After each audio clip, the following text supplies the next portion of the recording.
and for the month of November as a whole. Although, in fact, not an awful lot happened last week in markets, and November was a bit of a round trip. We ended up where we started off. So we're going to do something slightly different for most of this, which is give you a little bit of a sneak preview of how 2025 is likely to look, barring any radical mishaps between now and the end of the year. And it's not just trying to get ahead of the Joneses, because that's what people do. They do their outlooks. It's a bit like Christmas and the decorations, they sort of come out in November and October. There is that tendency in our industry, but we're also aware that you will probably be talking to clients, a little bit of a send-off before Christmas over the next few weeks. So here's just a few talking points about what we've seen so far this year. And it's also in the spirit of what we're working on. There's a few threads that we're going to be pulling over the next few weeks, and we'll come out with a slightly more polished version in a few weeks before Christmas time.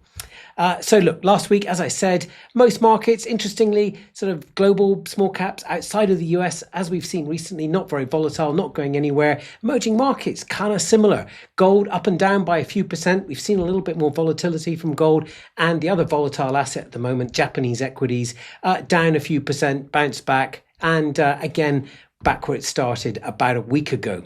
And a little bit of volatility around US small caps as well. NASDAQ and European markets up by 1%, but it just depends where you stop the clock, really. And a similar story for November, where we saw, the more volatile end of the spectrum, which at the moment is NASDAQ and Japan, down by almost 8% mid-month, but a bit of a recovery the last few days. And most of those markets are more or less, as I said, where they started, with Australian equities down a little bit, and Japan still down by a few percent. Probably more interesting, we've started to see in the last month, but even the last 6 to 8 weeks, this divergence between US 10-year yields, which are sort of sticking around that 4% level, surprising a few people on the downside. Meanwhile, Aussie bonds have actually been creeping up a little bit. And we can see that in a little bit more relief if we look at the year to date, and down that bottom panel you can see that divergence with Aussie 10-year bonds getting up to about 4.6. Now 60 basis points doesn't sound like a huge divergence, but if you look back over the last 5 years, the only time that really happened was during 2022, and then it snapped back later on that year. And at the time there was the sense that inflation in Australia was going to be higher than in the US, but it turned out to be a bit of a global thing. But also, we've seen that more recently, and as we discussed last week with Andrew Hunt, that may be the case. There's definitely signs of capacity constraints, higher than expected capex last week have sort of added to that sense that we're probably not going to see another rate cut in the near future, but things can change quickly. And Andrew's view was certainly that maybe underlying weakness in the global economy might find its way to the Australian shores, or expectations thereof. So kind of interesting, you're seeing that divergence, maybe something worth acting on. But probably the main story when you look at that chart is that actually things like emerging markets have had a great year, up sort of over 20%. And in this week's What We're Working On video with Trinetra Investment Management, we talk about some of the Chinese stocks, some of those big tech stocks up by 50%. Are they still good value? Well, that's one of the things that we talk to Tassos about this week, and kind of an interesting discussion that then leads out into other emerging markets, and how much petrol is there in the tank and how much diversification. And it's a reasonably positive view by the end of it, which juxtaposes with some of the headlines that we're starting to see that were first preempted by Andrew Hunt when we talked to him a few weeks ago about these deflationary pressures coming out of China and the ebbing capital flows from China into the US. So some of that stuff starting to hit the news. But what we've seen so far this year is basically fairly buoyant markets, notwithstanding that sort of down 20% around Liberation Day for NASDAQ, for US markets. They've come back strongly, and it's going to be a pretty strong year for the average diversified investor, up sort of 8 to 10%. Despite an Australian market, and that's the other standout thing about that chart, which is only just above where it started, certainly before you take into account dividends. So, 5 or 6%, including dividends for the whole year, well behind the rest of the market. Now, that's been something that in relative terms has been a little bit of a problem to interpret for Australian equity managers. And that's one of the sort of main talking points that we'll probably see when we flesh this out a little bit more. 4 or 5% behind the index for the average manager is somewhat significant. significant. It doesn't happen that often. And you can see when you look at it at a sector level, it's not necessarily explained solely by that, but you can see the contours of maybe what's been going on. So healthcare down by 20%. Obviously, most of that is CSL, but there's also a few other healthcare national champions that haven't done so well during the year. And more recently, we've seen some of our tech companies also down by 20%. And we're having some interesting conversations with managers, both on the sort of value and growthy spectrum, who are seeing, emerging value, but it's not necessarily just by sector. It's within sectors as well. You take things like WiseTech, for instance. Obviously, it's fallen from the quality pedestal, but there's a lot of managers that still have faith in its positioning in the industry and its growth prospects. Is it a value stock? Is it a growth stock? Well, that's maybe up for grabs. But one of the interesting things when we talk to managers about some of these kind of call them fallen angels is it's difficult to know what the growth version of a margin of safety is. Are they trading? They're probably still trading at a premium because they tend to be higher growth. Is it enough of a premium? And what does the growth look like going forward? So these are all kind of interesting questions that we'll be delving into with Tim Binstead, our head of Australian equities, in a couple of weeks. But that will be one of the big talking points, alongside other things like materials, which despite any evidence of a global recovery have been particularly buoyant in the last couple of months, and up 25% now for the year. And that's caught a lot of people by surprise.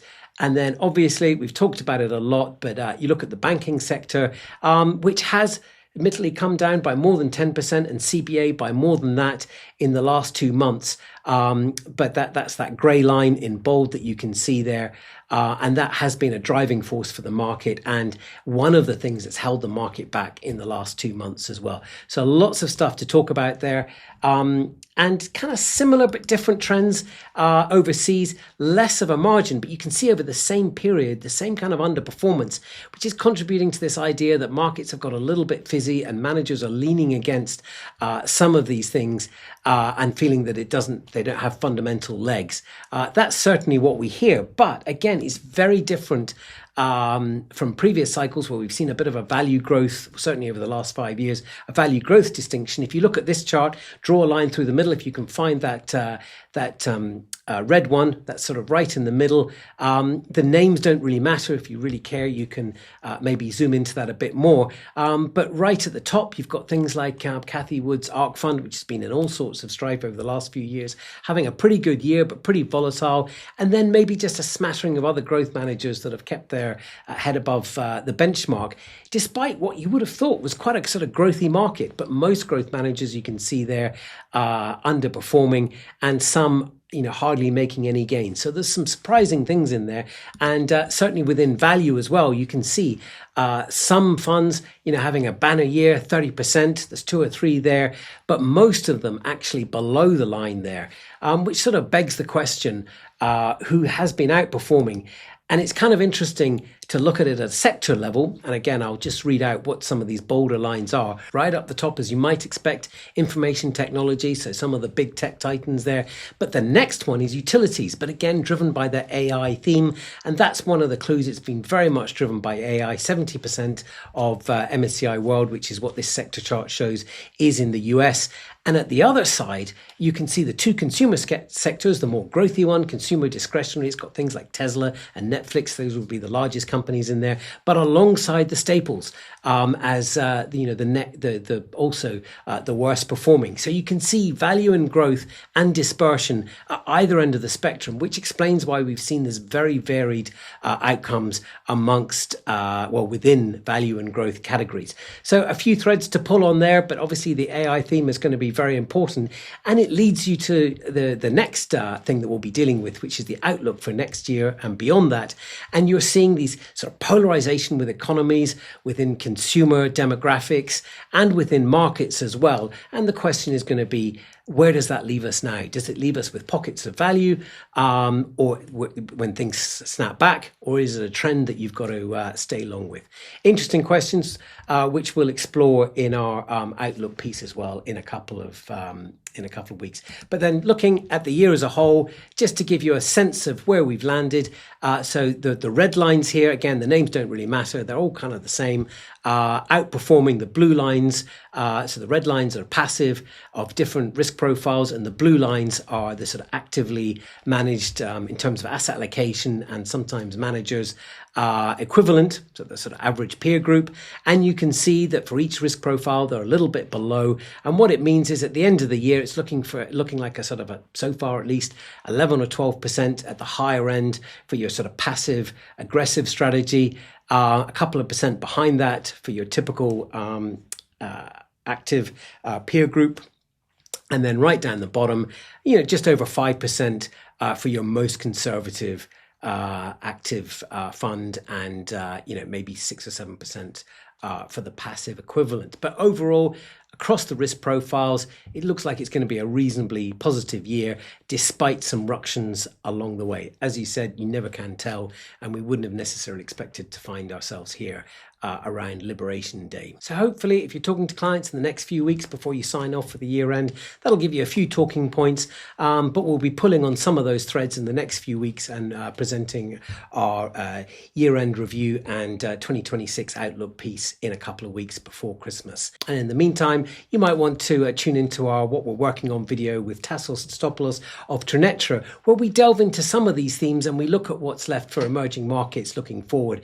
And basically, it's a reasonably positive view of the world, where he feels you're still going to get a lot of diversification from emerging markets, and most importantly, there's still some petrol in the tank. So I'll leave you with that and look forward to talking next week. Thank you.